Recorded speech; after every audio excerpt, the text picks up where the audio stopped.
It's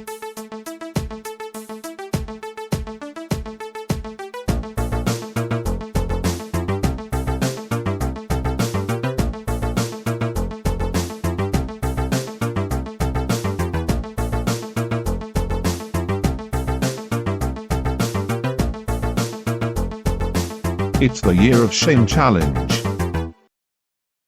And welcome everybody to the final episode in our Year of Shame. Year of Shame 12, episode 10. Yes, we didn't make it to the 12. And I am joined tonight with my usual victims, Kev and Richard Forder. Say hello. Hello. And also joining us are next year's victims, or at least 2/3 of next year's victims. It is Ben Bowles. Say hello. Hello. And Paul Wilson. Hello. Hello. Good evening. Good evening. Right, lads. So this is it. We have done it, boys. And as the new players, as watching Squid Game today, just feels like we're leaving the game and introducing new players to the joy that is the Year of Shame.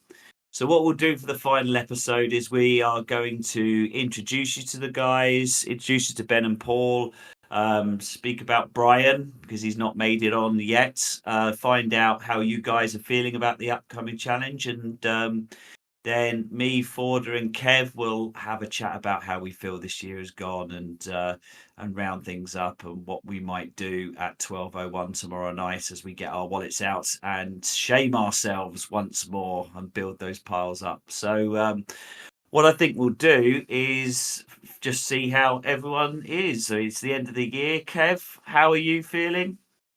Yeah, pretty good, to be honest. It's a bit weird that it's, like just over 24 hours away now. Got a fair few Game Pass games and things on my list to just hit download on pretty much at midnight. I guess theoretically I could start downloading them sooner, but I feel like that's against the spirit. That would be unbelievable to get to the last and fall within 24 hours and then fuck up. Yeah, but I have to stop playing them until next year. I just get them downloaded ready, But yeah, no, it's all good. It's all good. And how have you been? How was your Christmas? Yeah, a nice chill one. Outside of gaming? Nice chill Christmas with just my parents. Had a week. I've had 2 weeks off work, in fact. So not been doing a lot. Trying everything I can to do as little as possible, if I'm honest. Spent a week with my parents, letting them wait on me hand and foot. And yeah, now back to the big smoke and back to gaming. It means I haven't really made much progress in this last few weeks. What a surprise, Kev! What an utter surprise! I got another 10 hours logged into Veilguard, and still enjoying it. Still pushing forward towards the end. Hopefully, won't get distracted as soon as the new shinies are available. But I guess we'll see. Fair enough. Mr. Forder, how have you been these past couple? I can see you're still on the beer. Like, have you not had enough of that shit yet? Nope. I just got a beer 52 delivery this morning, so I'll be on a lot of beer for the rest of the evening. Nice. Fair enough. And what was the case? What was this month's case? Fuck knows, I've just started drinking it. Apparently, this is a ballsy blonde, and that's a drink, not a woman. But you don't want a ballsy blonde. You don't. Love you a long time. It looks like it's Belgian. I'll update you if I go and get another one later on. All right. And did Santa bring you anything? Santa didn't bring me any game. Pardon? Anything legal? Like no weaponry or anything like that this year? No, no weaponry, unfortunately. He brought me to help me improve my use of said weaponry, but not actual weaponry itself. Fair enough. Did you have a good Christmas? I did have a good Christmas. I mean, not very much. I was working for a lot of it. Some of us had to. And I drew the short straw this year for our team at work. So it's been a kind of few days on, few days off, few days on, few days off. Not really had a consistent break, but what I have had off's been great. Fair enough. Fair enough. So what I think we'll do is, instead of pile progress, let's go over to Ben, and the top of my screen, a man who has been doing more Year of Shaming this year than the entire Year of Shame crew have been doing put together in terms of game completions. Why don't you introduce yourself to the crew? Tell us what you've been up to this year, how you've been following the pod. So, yeah, I'm Ben. I've been a long-suffering member of the MLG, to be honest with you. Kev, as we sort of like talked about before, I worked with Kev for a number of years. He's a good friend, and I've sort of been watching this and had a lot of interest this year on the Year of Shame because Kev was doing it. I've been a person who's kind of considered, you know what, I'm going to have a go at this. I'm going to have a go at this. And I have failed miserably about 3 times and just end up buying crap because I can't help myself. But this year I kind of thought, you know what, I'm gonna have a stab at it. So I've done kind of my own personal one this year, and it's been pretty good actually. I've enjoyed it a lot. So I think I've completed more games I've completed in the last like 10 years in the space of the last 12 months. So, and I haven't bought anything, which is also an added bonus. So kind of having the opportunity to do it this coming year is like, do it properly now. Let's do I've done a test run on it. I can do it properly. So how many you have games? picked up a PS5 this year, though. The family Fair picked enough. up a PS5, right? Okay. Yeah. That's fair enough. It's not. I mean, this is just. It's just self-abuse, really, in terms of doing a practice run before you actually do the real run. I guess it's different. But how many games do you reckon you've clocked off this year? I actually sadly made a list on my phone. I was on a spreadsheet. I'm 31, I think I've done this year. So. Holy shit. Wowzers. Like, I was being glib at the beginning of this, that you've done more games than the entire crew put together, but that is now a fact. You have. Yep. I don't think we could add 31 up between us, could we, boys? No, I've done 5. Yeah, you've been acting on like games which have like a proper storyline though, and some of mine were kind of literally a bit Mickey Mouse. One was Castle Illusion because I used to love that on the Mega Drive, so I had the remaster of it and played through that and things. But it is all stuff that's been sat lurking in my collection for probably far too long. So have you picked the best of the collection this year and done, and now are you left with a load of real crap for next year? I'm waiting for Kev to laugh, to be honest. I was going to say, no. I think Ben has something like 1,200 games in his Steam library. So I don't think there's any danger of Ben running out of games to play. Okay, yeah. So actually, as a percentage, that is a tiny percentage. Tiny weeny amount. Yes, 3%. Less than 3% of your pile.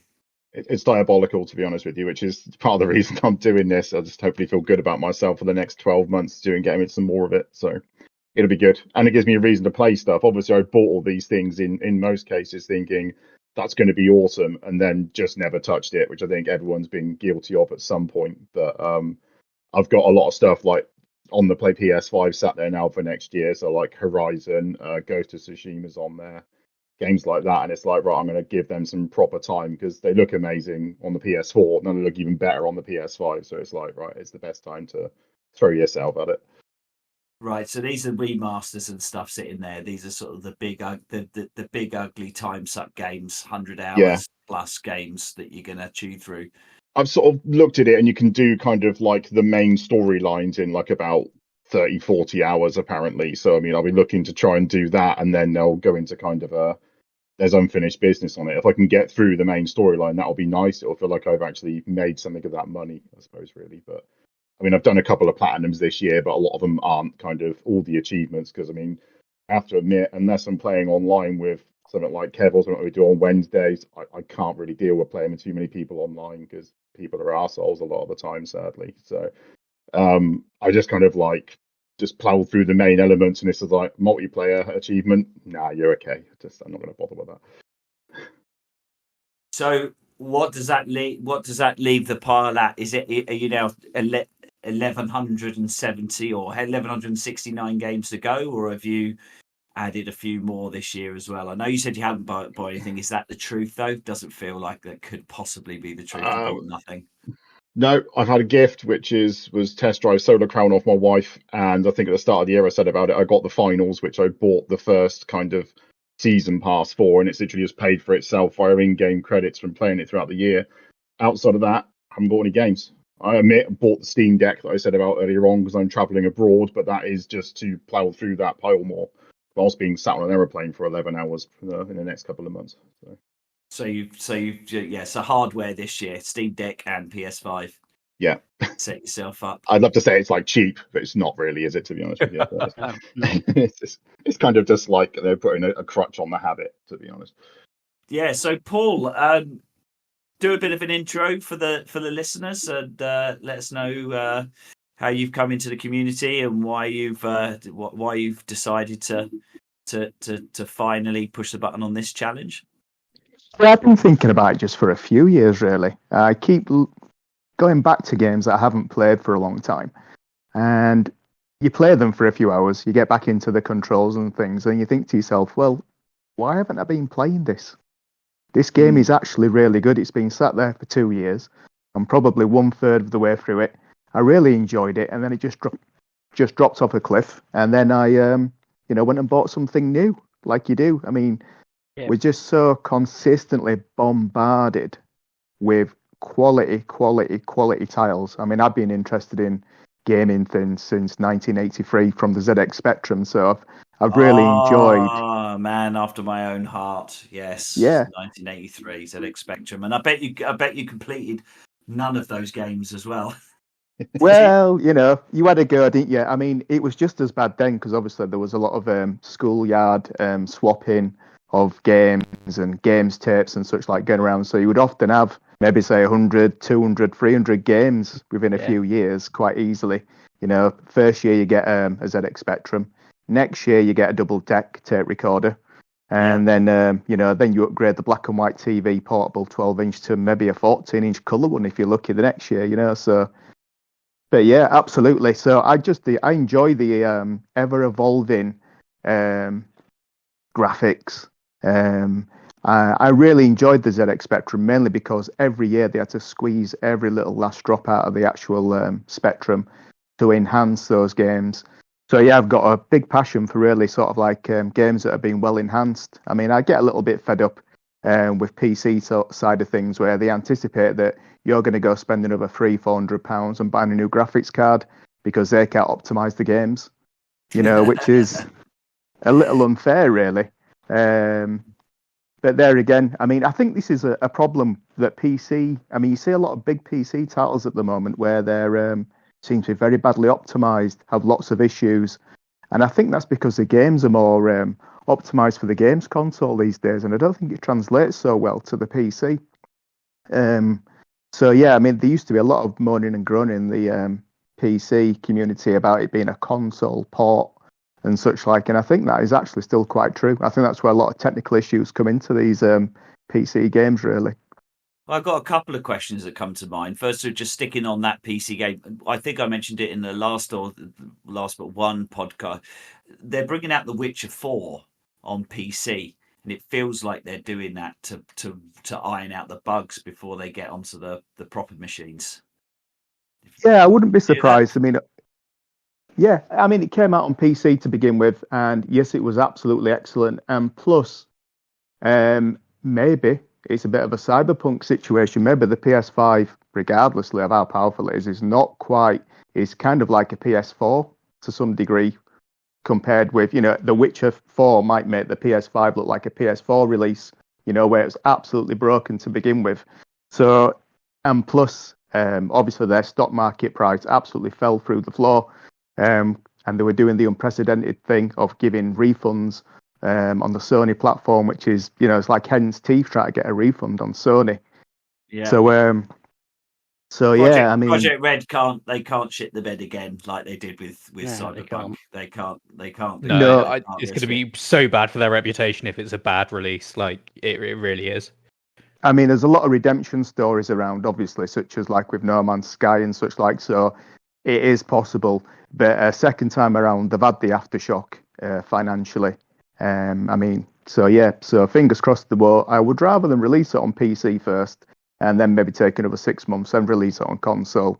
I mean, either which way, I mean, they say it's coming out next year. Whether it will come out next year, that could easily get pushed back another 6 months. Everybody would wait for it. Everybody would be happy for it to be, you know, a little late rather than early and be terrible, really. Yeah. And so, what is your pile of shame? Where is it sitting? Is it mainly on Steam? Is it on consoles? Are you rocking all the consoles and PC? Or I've got everything. I've got the Steam Deck. I've got the Nintendo Switch. I've got the PS5 Pro, stupidly. I've got the Xbox Series X. I've got the PC. I've got it all, basically. And I have games amongst them, which are probably multiple, you know, 20, 30, 40-hour games. Loads of RPGs, like your Xenoblade Chronicles, you know, Dragon Age, Avatar. I'm just looking at some that I picked up the other day. Wutong, Rise of the Ronin. I mean, I've been, how can you say, I don't know, like stocking up on medication, if you know what I mean. I'm scared I might run out of supplies. Yeah, you're going into rehab, and you're stocking all the medication into your pillowcases and everything like that, and just that's it. I'm secreting it into as many orifices as possible, really. So, but you're not taking me down. That's it. They're not going to find it. So that's the problem to some degree. And each of the games I will put out. I mean, I do complete games.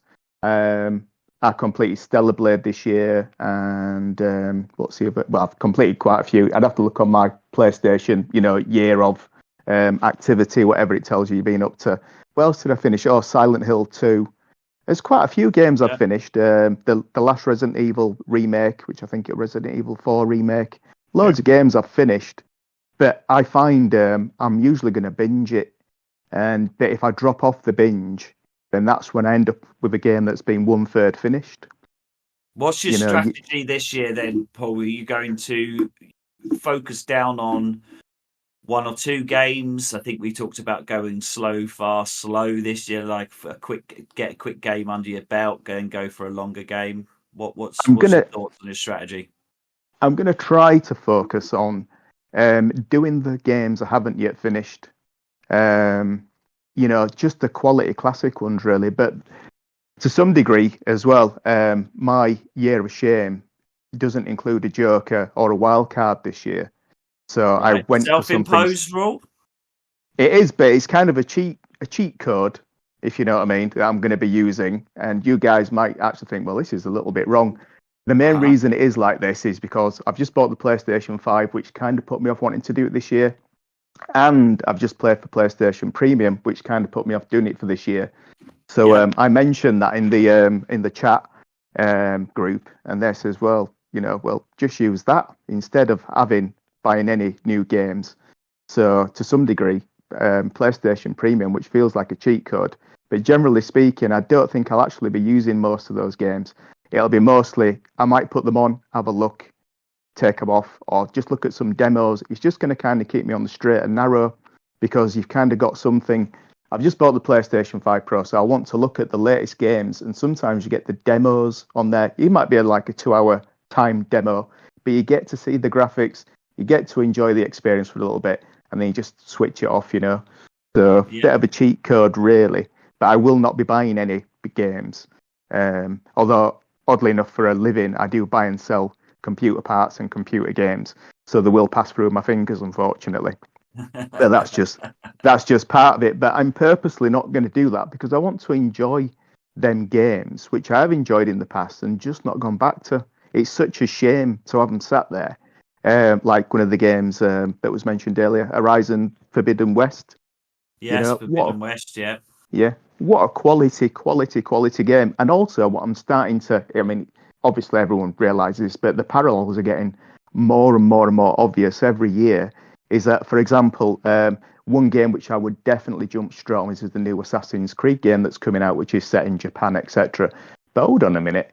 I've already got Rise of the Ronin and the other one, I can't remember the name of it, you know, the other Japanese one, which I'm around about probably a third of the way. Yeah, Tsushima, yeah, probably about a third of the way through. So why do I really need to jump on board with the new Assassin's Creed game when I've already got two? which I can probably draw so many parallels with. Just get them finished first, and then think about getting that, next year. So I think that's going to keep me good. I've probably got one of everything that's an equivalent of what's coming out next year. In any case, it's already classed as a quality title. So should be easy, really. It'd be an absolute breeze. Just keep that little addiction door open so you can jump in. Yeah, absolutely. So, but yeah, I won't be tempted into buying any new games. But I have got games upstairs which are literally unwrapped. So I might even take a photograph just to show that I did own them before the Year of Shame challenge starts. Because obviously, if you hadn't installed it and it pops up on your account and someone's monitoring your account, well then, Odin, it wasn't on there before. I honestly owned it I mean, I've got it all down. I bought them from Amazon and eBay, etc. In any case, so I can pull a receipt up if anybody requires that. They want to audit me for my games or whatever. That's kind of fine. I don't think we've been audited yet, so I think you're probably safe on that front. But yeah, well, I think we got a second run at it, but my first run, I had Joe Middleton basically was. Fuzzy Felt was policing me and everyone very, very closely in terms of that. But I think you have to show your hand, right? It's just, it's a bit of fun. I'm interested, Ben, what your earliest, from when Paul said he's back to the ZX Spectrum, what was your earliest entry into games? There was a little bit of internal excitement when Paul said about that a minute ago. So I'm 1982, but started on a Spectrum 48K. That was the first we had in the house on a black and white TV with a manual little windy tuner on it. Into Spectrum 128, and then I can remember the first console we really had was a Mega Drive my brother and I got for Christmas on release date, which was amazing. So it's kind of ruined me a little bit, as Kev will probably agree to, that I have a console collection as well, a massive one of retro stuff. So I can't help myself. I'm just through and through gamer sort of thing, really, across all levels. So I've got retro stuff in the loft and cupboards. My wife is so pleased with it all. Well, with a few Specky users in the house, then, because I know Mr. Forder, you like your Spectrum as well. Does anyone seen the release of the Spectrum? Yeah, I did see it. That? Were you tempted to the drop thing is, on that? A little bit. They've seen those previous Spectrums they brought out. I even had the one that was kind of meant to be amazing. It was based off mobile, wasn't it? I think from memory, it ran on an Android app or something, and it was just horrible. And the other one that came after that wasn't great either. So it's kind of, I know it's glory days, but sad enough, I've got a Spectrum Plus 2 in the loft, immaculately boxed, so I could just go and grab that if I fancied it and play that instead. I've got a Spectrum Vega sat somewhere, which I. That was the one, the Vega. That was one of those. Oh, what was that? Sort of 1988, 89? Was that after what's the Spectrum Vega? It's only it's about maybe 15 years, something like that. It's what? It's about 15 years ago. They did a. Right. Okay. They did a release. Plugs in there. Right. Yeah. It was one of these retro reworks of it. It wasn't a full Spectrum. I mean, you got all the 4 keys you needed to load any games. Right. Yeah. Shift 2 load, Shift 2 and enter. It was all emulated, wasn't it, from memory? Yeah, and everything was just on there. It was like one of these consoles you would buy where there was where the games were already included on it. Because as we know, Spectrums were 48K. So nowadays there's just flash memory on it that's got all the games loaded into it, and you just pick from a massive menu of games, and then it fires it up. Yeah, I think you could do a Spectrum only Year of Shame where you have to go back and play all the Spectrum games that you never completed, starting with Jet Set Willy. Yeah. You're tempting Ben now. Having you to had do to it complete only Jet Set Willy, you'd go out of your mind. Yeah, that as well. I wonder even if you could do it in a year. I think it's uncompletable because it had lots of bugs in it to begin with. Yeah, there's a room you fall into, and then it's a death bug. You fall from the ceiling through to a piece in the floor, and in those days it would just restart you from exactly where you entered the room, which was at the top above the hole which you fell into. So you would keep going. You just kept falling into it. And that, my friends, is where Portal came from. Well, yeah, we actually see the evolution of that. Yeah, Some of the yeah, Wally and- Week games, those would take you a while. Yeah, I remember getting a cheat code for Gauntlet on the Spectrum, and it would just walk through walls. So you could just walk through walls. It was just on an attempt to do it. You kept loading it, and we loaded it and on the other side, and then it just finishes. There's no. Yeah, I think we went through 500 levels, and it would just load the next level somehow, and it would just keep going and going, or maybe 100 levels, and then the tape just ended, and there was no end to the game. Is that not just a press left simulator then? Basically, yeah, it was, yeah, but we wanted to see whether or not it was completable or not, because back in the day, you know. Oh, I see. So whether it actually had one, yeah, a bit like whether people thought could get to Pac-Man 256 or whatever it was.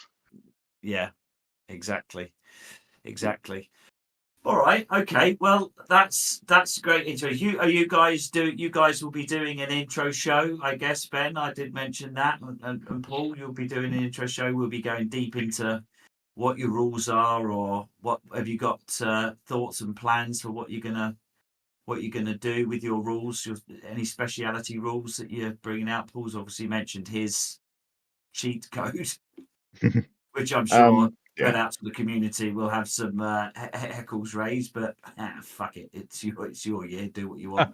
No, exactly that. Yeah, but yeah, I'd like to do an episode 0 if you would do, mate. I mean, I think it's definitely worth doing to kind of put a line under it and sort of show who we are to start everything off. I think that'd be pretty cool. As far as the extra rules go, I mean, I was tempted to torment myself and not give myself a gift or a joker this year, just in general, to force myself to just get through the year and complete stuff. But that's Ben's personal punishment. I don't expect the other guys to go over that if they don't want to, but it's an option should you hate yourself. Yeah, otherwise I think just playing it as has been done before. I think this year you guys done a really good sort of like standpoint on it, so I'm happy to follow that, to be honest. But yeah, I think as far as the first episode goes, we should definitely do one and get that sorted out, so everyone knows what we're up to. Fantastic. Be watching with great interest to see if you can maintain your rate of completion, Ben. Yeah, my wife did say that earlier on. It's just kind of like, do not tell them, because it's like you go set a precedent. It's like, it's like you're like, oh god. Then you look at the list of I mean, even just me picking things out that on a spreadsheet I'd like to do next year, I'm at like 240 odd titles. So it's like somewhere in there I'm going to be able to pick some of those up and do them. So there's going to be a few which will be time sinks, but if I can do those, and if they frustrate me, go and pick out the easy wins, or go back and pick stuff up and finish it. So I mean, even games, I'm still playing Dirt 3, which was a 360 game, obviously, but that's absolutely brilliant. And I'm loving smashing the way through that on the complete edition. So I'll pinball around probably a little bit, but then hopefully get those big ones done in the background too. Yeah. Fantastic. All right then. Thanks for that, Ben, Paul. Best of luck. We're gonna round off this the second half of the podcast, and we'll do a little bit of review of the year. And obviously, Ben, Paul, you guys can chime in and chat, as Ben's, you've been doing your own version as well. So yeah, Kev, how's the year gone? How's your virgin experience of the year of shame, and would you do it again? I absolutely would do it again. Like I said, I was quite tempted to join Ben this year and do a back-to-back, but there's just too many things coming out beginning of this year, let alone the stuff that I'm sort of missing out on from the year just gone, that I just can't bring myself to do it. But I absolutely would come back again, and I must admit I'm a little bit disappointed in myself with what I've achieved, and would look to maybe do it differently next time. I don't know how. I think, like I said several times throughout the year, that I haven't realised just how much time I spend playing games with other people, and thus not things that are completable. You know, things like PUBG and other stuff. You know, along those lines that are not completable games. So maybe I just need to be a little bit more kind to myself that I'm not completing games. I don't know. Or maybe I just need to tell some friends to fuck off and play some single player stuff, right? I'm not sure. But yeah, no, I definitely come back. And like I said, making the podcast has been great fun. And it's been really nice to meet you guys and Toby as well, obviously. So yeah, I'd definitely be up for doing it again in the future. So give us an idea of what game were you most pleased about getting through and completing that you probably wouldn't have completed if it wasn't Year of Shame? I'm trying to remember what I have actually completed this year now. Out of all 6 games? Yeah, Can't remember all which 5 of them. I can't remember which ones I did complete. That is actually a genuine issue that I am currently having.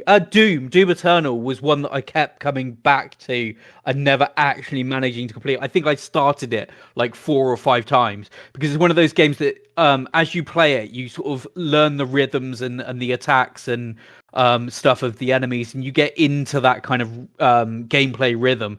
And every time I stopped playing it and then tried to go back to it, I couldn't just get back into it in the middle. I had to start again. And so I think I'd started it like 5 or 6 times. So to finally start it and reach the end of it, I think that was probably my biggest achievement this year. And what do you think what do you wish you would have stuck to, or a game that you that was on that list that you didn't get round to? Yeah, quite a few, I think. Like I had big plans for a lot of games and just never really got to them. A lot of sort of the newer stuff actually. I spent a lot of time sort of playing things from a fair few years ago. I'm trying to think of any individual. Disco Elysium is still on my fucking list of things that I need to complete, and I do absolutely love it, but it is a massive game, and it always feels slightly overwhelming. So I still haven't finished that. I didn't even try it this year.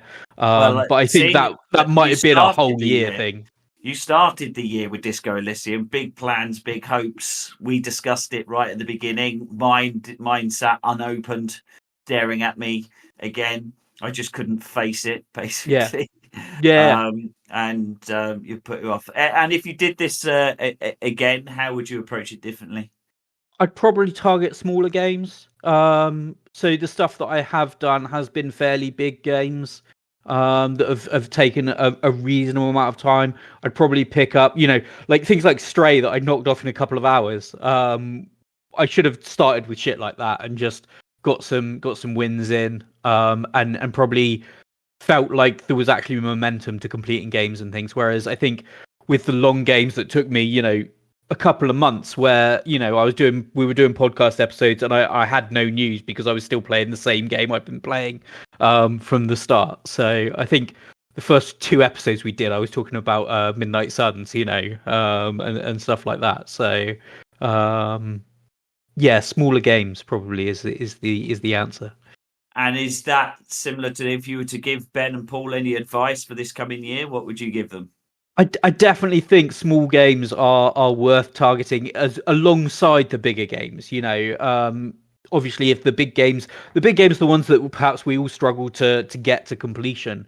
But if you are trying to feel like you're making progress on your pile, then targeting some of those smaller games as well is probably a good idea to not dishearten you. But I think Ben's got it in the bag. Like certainly, like we've said, 30 odd games this year is more than all of us have done good together. So if he can just keep up that momentum, then I think he'll be grand. The big ones don't go away, do they? But... Yeah. There's nothing like advice from a man who doesn't follow any of his own advice. Absolutely.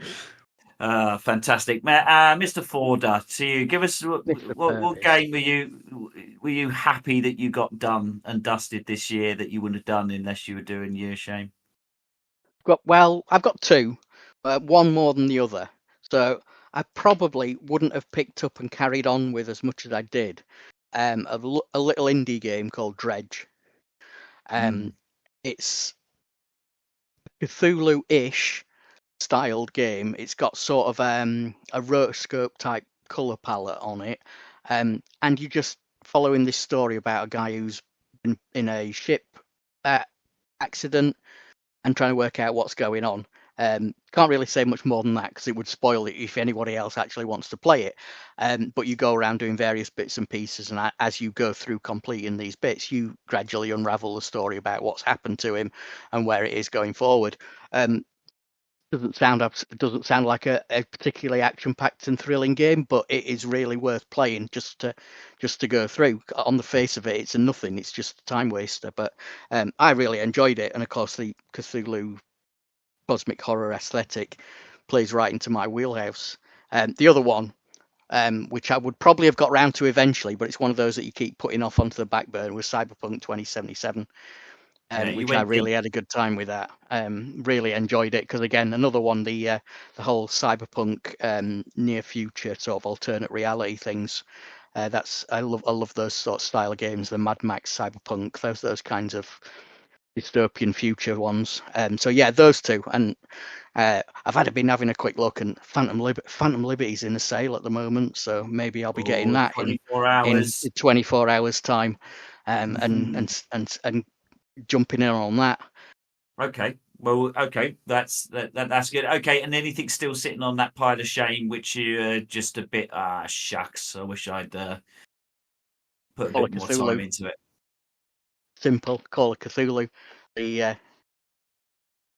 I think it's a kind of Resident Evil-y style thing, but you've got less firepower, and by all accounts, it's quite frustrating because there's some slightly bobbins mechanics involved. But again, it's got that. It's the whole genre of that sort of game and what it's based on appeals. So I'm gonna still keep that on that list, and I'm still gonna have a go at that. Would have liked to have got some time played into it this year, but it just hasn't come to that yet. And if you were stupid enough to go thrice on Year of Shame and another one, what would you have done different? What would you do different next time? I would put more. Following on from what Kev said, I would put more smaller games in. Most of the ones that I've got on here they're either big, sort of almost open-ended games, the sort of 2-point campus civilizations of this world, those strategy ones which you kind of finish because you know when you've got the achievements and you've done the level, but also there's such an amount of replayability on it because you can customize the levels or you can play a sandbox on it instead of playing the scenarios. So yeah, I wouldn't put those in, and definitely don't play something that you bought 4 DLCs for on top of it. And I'm looking at you, Graveyard Keeper. Which is you did play about 4 months of Graveyard Keeper. Updates. Yeah, because there's a Graveyard Keeper and then there's 4 DLCs as well, which I didn't realize added almost as much in at gameplay as 2/3 of the original game would be onto it. So the game's about 2.5 times as big as it was when you started. Yeah, I'd definitely put some short games in there, back to things like Dredge and things like that, because you will need something that is going to take away from any sort of grind you feel like you might be getting into with the longer games. So more tapas, more tapas, less Sunday dinner. That's the vibe I'm getting. Yeah, but don't get it on an all you can eat buffet. Yeah. A never ending. I think the highlight for me this year, or the thing that pleased me most, was, finally getting Returnal in the bag was good, because I love that game so much and it hated me back so badly. So that was good to flip that one out the ring and pin it to the ground and get it done. But the thing that I was most pleased about this year was Mass Effect, and I thank Kev for that, and Toby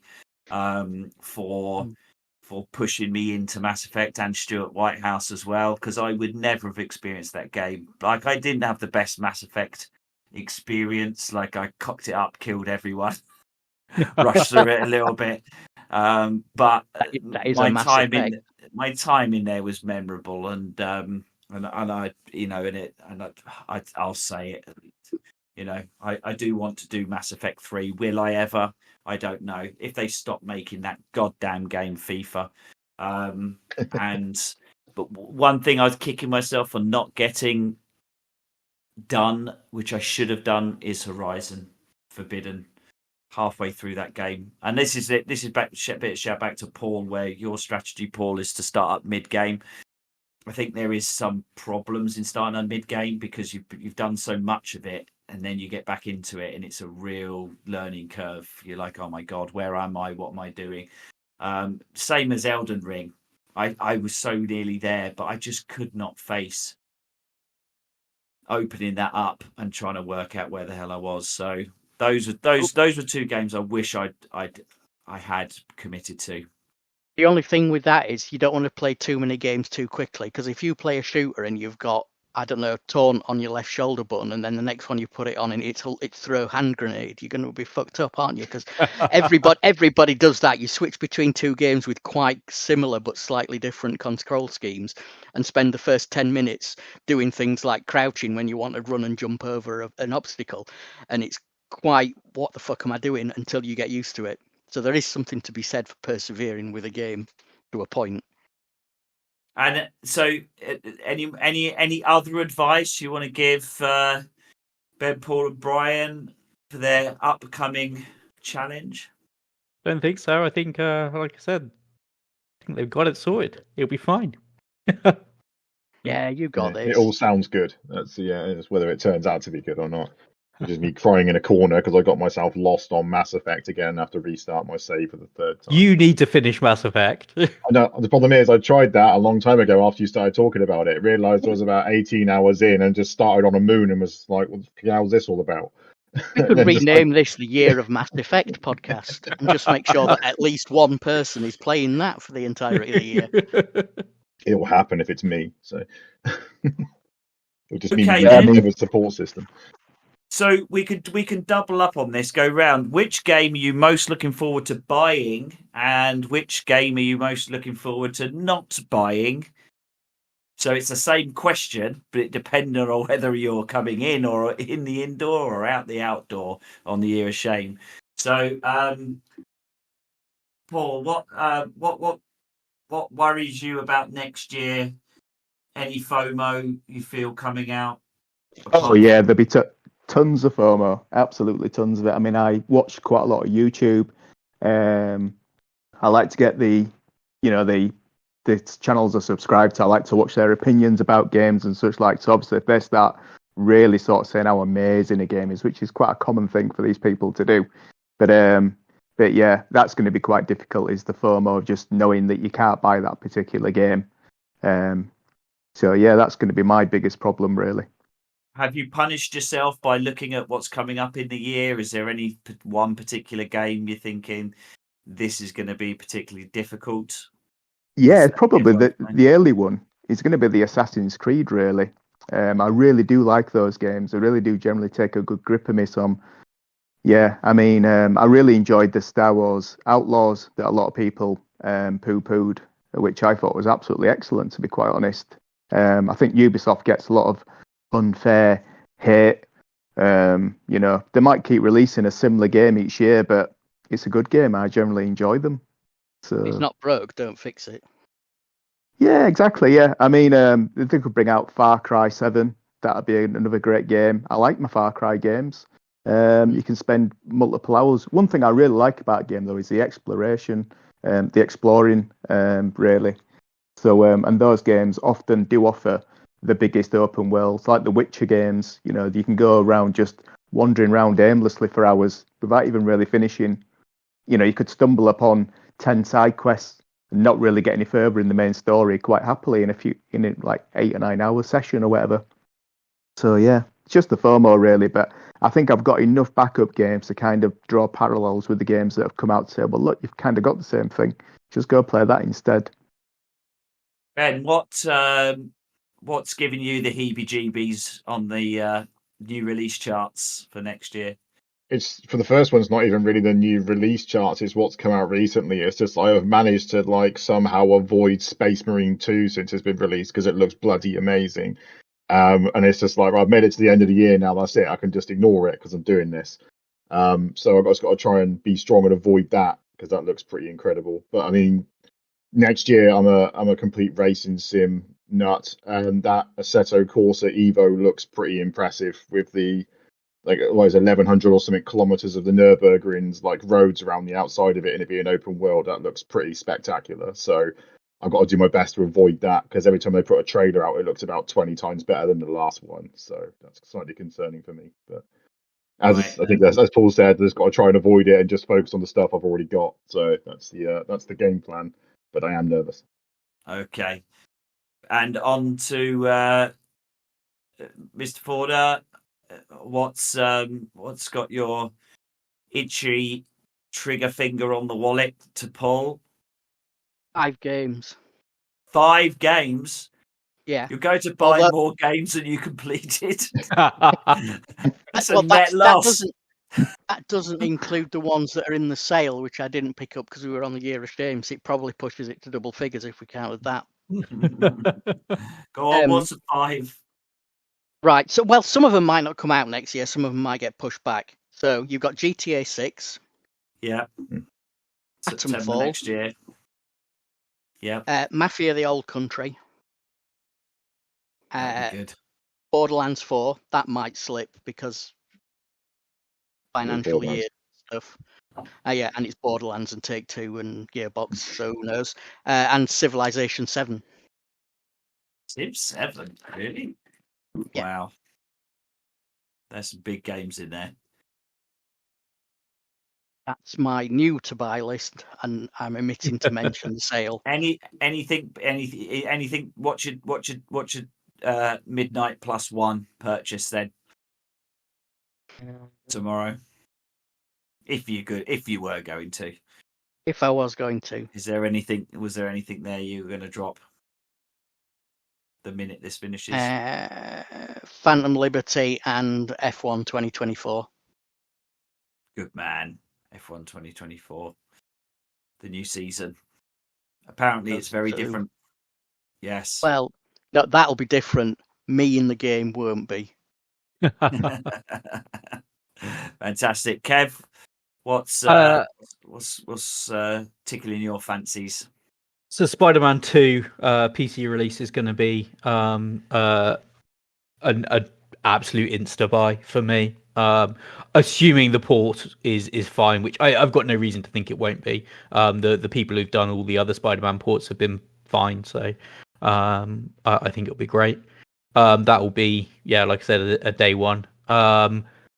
As for a Midnight Plus One, I think Space Marine will be that, because I have a friend who is very patiently waiting to play the multiplayer co-op stuff with me. So I'll probably pick that up pretty much instantly. And then, like I said, there's a whole bunch of Game Pass games that I will probably hit download on at some point and give a go. Things like Frostpunk sitting there waiting to be downloaded. So yeah, if you had hair, you'd be pulling it out trying to play that game. Yeah, it's gonna be good. So is there any last minute purchases for you, Ben, Paul? 24 hours to go, just over. Me personally, no. My brother very kindly bought me Tekken 8 for Christmas, which is now sat there as kind of like I'll probably start it in a new year sort of thing. That's what I really wanted. I considered using it as my Joker in like week 1 of my own personal one this year and didn't. And I think I just didn't shut up about it for about 11 months, and then he bought me it, so that was very nice of him. So that's kind of the only thing I was really worried about. I've got that now with the DLC on it, so I can just smash through that. So hopefully that keeps the wolves at bay. Yeah. Paul, you sound like you're locked and loaded already, but is there anything else you're going to drop on before the doors of frugalness fall down? I don't think so. I was tempted with that Space Marines as well, but I'd only really play it for the campaign. You know, it's like about an 8-hour campaign. I do like multiplayer games, but I'm not. That's one of the reasons. That'd be my main reason for buying that. But I've got so many games here. I bought Wukong the other day, Avatar the other day. It's a ridiculous list that'd probably see you through for the next 2 to 3 years. So no more. No more. Done. Nice. We are done. Been locked and loaded and ready to go. Well, that is a fantastic roundup. And unless there's any other business, Kev? Nothing that I'm aware of. So I think what we'll do is we will say goodbye. Thanks to everyone who followed this year. Thanks to everyone who contributed questions, kept us sane, kept us going. I have to say that we probably got a little bit away with it this year. There was no big stuff. Not to really push on the FOMO button for Paul and Ben, but I think next year may well be a little going to be a toughie. with some big stuff on. But that's when men of Year of Shane are made of, right? That's easy times make soft men, hard times make hard men. And I think that's what next year may well be. But I've thoroughly enjoyed my time with you boys. Toby says hi. Sorry you couldn't get on. And it's a shame that we lost Toby. But as middle-aged men, we always know life takes over and everything like that. So I'm sure Toby wishes you guys well as well, and we miss him terribly, and we'll be online with him and playing with him next year in brighter times. So that's all good. So I guess it remains for me to say goodbye, sayonara. Thanks for all the fun and all the fish. That's what I should have said. Kev, do you want to have a last word? Not a lot to say, but yeah, like I said, huge thanks to you guys for making this a fun and enjoyable experience and taking the newbie under your wings. And yeah, thanks to the listeners and the contributors of the questions. That's all been helpful, especially all the ball jokes. Those have been fantastic. Yeah, so thanks very much. And I will be in the comments with questions for these guys next year. And policing Ben, I should imagine. Absolutely. Don't talk about Space Marine with fun. No, exactly. Rich too. A final message for your sponsors. My mum, I don't have a sponsor. Thank you, everyone, community and co-hosts, for all that. And good luck, guys. Stay strong. You got this one. Thank you. Yes. Yep, and obviously, so best of luck to Paul, Ben, and Brian. And after this, there may well be a little message from Brian to round it off, and we look forward to hearing you guys get going with episode 0. So happy New Year, everyone. It's been a great one. See you on the other side. Bye. Bye. Bye. Bye.